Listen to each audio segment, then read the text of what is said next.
And look at the language. Look at what they say here. Very carefully worded. Not for anything wrought in them or done by them, but for Christ's sake alone, not by imputing faith itself, the act of believing, or any other evangelical obedience to them as their righteousness, as their justifying righteousness. Now the point being made here is that even faith is not the basis upon which God justifies us. In other words, our faith is not our righteousness by which God declares us righteous, nor is gospel-inspired obedience, a point that's already been made. It's not for anything produced in us or done by us. But let's think about this matter of faith for a moment. Faith, our act of believing, is not counted as our righteousness by which we are justified. Christ and justification in Him is received by faith, yes, but faith itself is not the righteousness. You understand that? You see the point I'm making? It's very, very important that we understand that. Why is the confession underscoring this?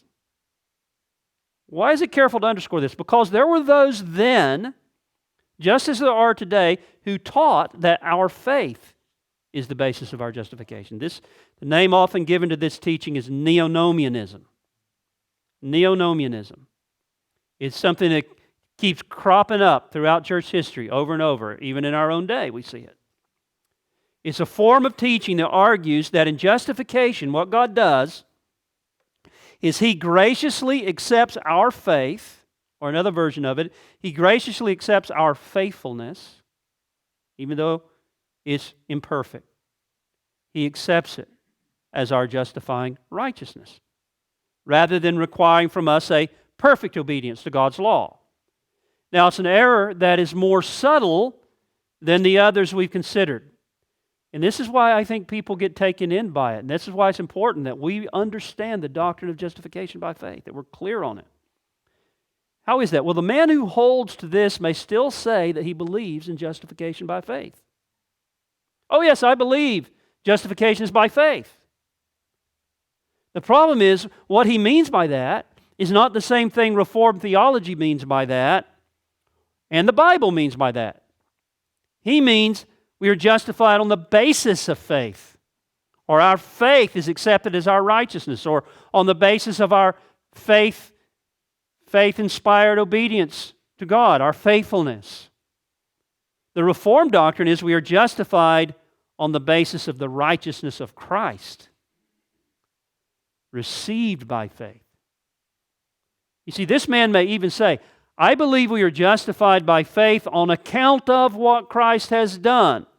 In other words, it's because of Christ's atonement that God is able to accept our faith in the place of the requirement of perfect obedience.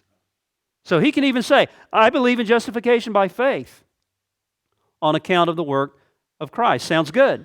But you see, what he cannot say is, I believe in justification by faith alone on the basis of the work of Christ alone, which is credited to us.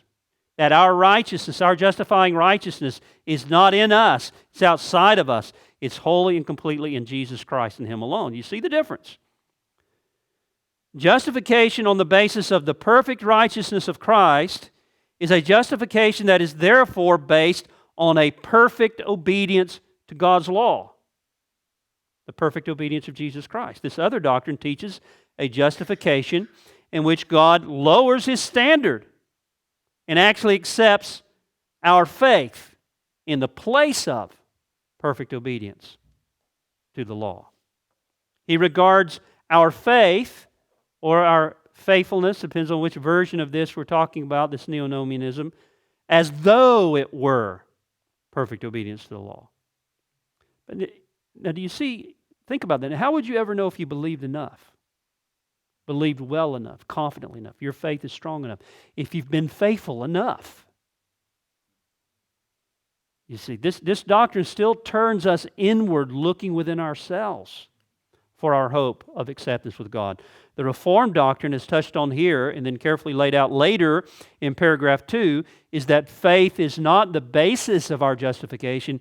It is simply the instrument by which we receive Christ and His perfect righteousness.